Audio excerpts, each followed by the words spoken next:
So President Cyril Ramaphosa has announced that the ANC will establish a commission to deal with corruption within the organization. The Renewal Commission is said to be established by the end of next month.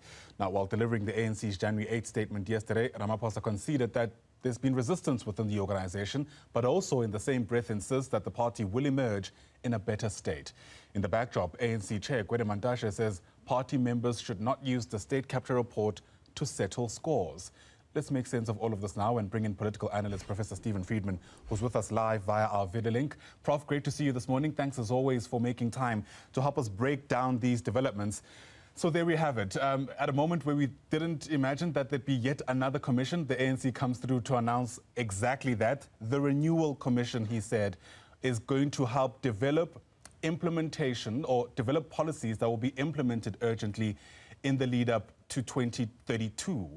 Given the challenges that any other structure in the ANC has faced at this point, do you reckon this will work?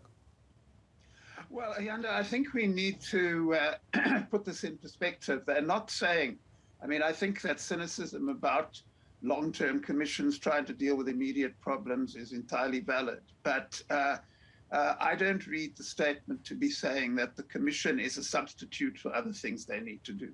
So in other words, they're not saying, look, we're not going to deal with these problems now until the commission reports, because if they did that, they would probably be on the opposition benches by the time it reports.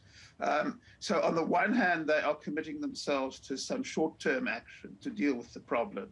On the other hand, they are saying, look, this is not just an immediate problem. It's a pretty deep rot, and they feel that this commission can help them get out of it. I don't think that's entirely out of the question, as long as they deal with the immediate issues which the January the 8th statement commits them to deal with. So I don't think it's correct to say that they're kicking the can down the road by appointing the commission. But then obviously, as always, this is an interesting January the 8th statement, because despite the ANC's election result in November, it does indicate very clearly that Mr. Ramaphosa and his supporters are still in charge of decision-making in the ANC. But of course, that doesn't mean that they can get their decisions through. Yeah, okay.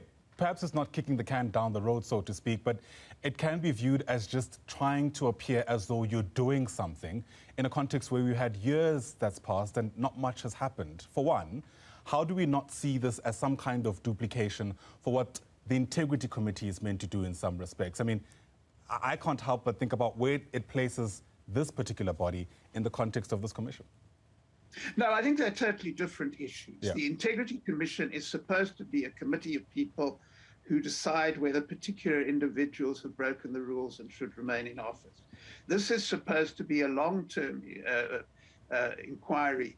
A few years ago, the ANC asked Phoebe Potgieter-Kobule, who is a senior official in the organization, to conduct a similar exercise. And it went on for some time, and it made various recommendations. But that didn't mean that it substituted for the day-to-day function. The issue in this January the 8th statement is that they're committing to deal with corruption in their ranks. They're committed to a clean-out process. Now, whether that works or not, I think that one of the ironies about this report is that they're talking about unity.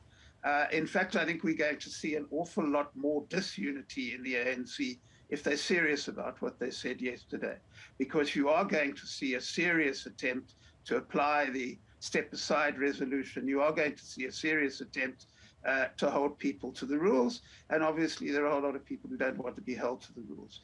So if they do go ahead with this, there will be a lot of internal conflict in the ANC. But of course, if they don't go ahead with this, then the ANC will be extremely lucky to get 45% in general election in 2024.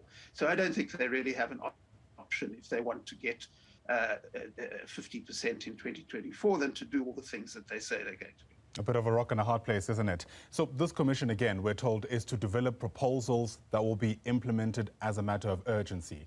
This is the same organization that's been criticized for not implementing, for instance, resolutions, recommendations from the Integrity Commission timeously. Again, it does, I guess, throw into question whether or not, even if the Commission is able to successfully do its work, if the ANC will be able to follow through on that Commission's findings?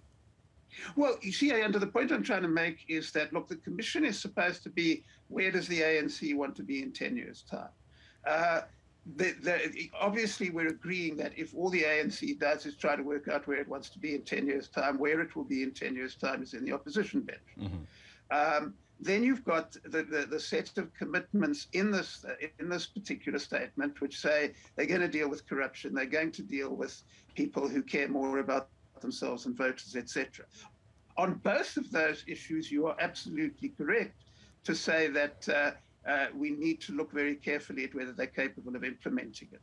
But I keep on saying I don't think we should lump together an exercise which says where does this organization want to be in 10 years' time, and an exercise which says this is what this organization has to do right now if it wants to try to even begin to win back voter trust. Isn't that one and the same thing, though, Prof? I mean, you have to answer the one in order to get to the other.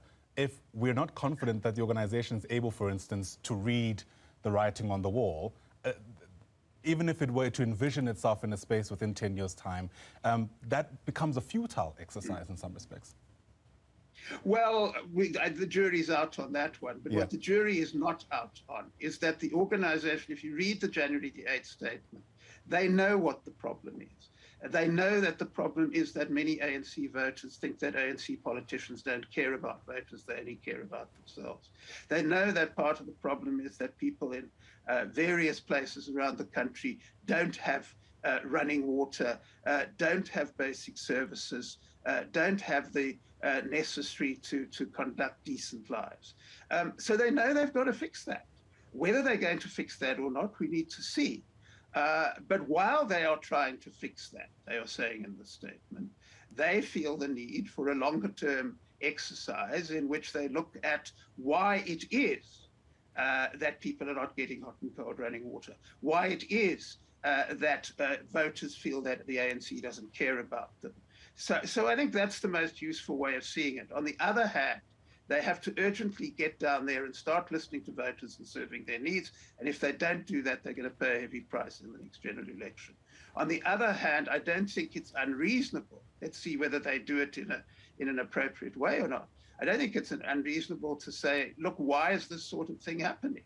My own view is that one of the reasons it's happening is that the ANC has never really got around to changing our economy so that people don't have to go to politics to get into the middle class. But whether I'm right or they're right, I don't think it's unreasonable to say, look, while you're immediately fixing the problems, you can have a look at why the problems occurred. But I think where we're agreeing, and I think what is absolutely true, is if they don't get down to the problem of if the ANC councillors, do those councillors actually pay attention to voters? If they don't get down to that, then the Commission is indeed a waste of time. Professor Stephen Friedman, always great getting your insights, sir. Really do appreciate your time. Professor Friedman is a political analyst.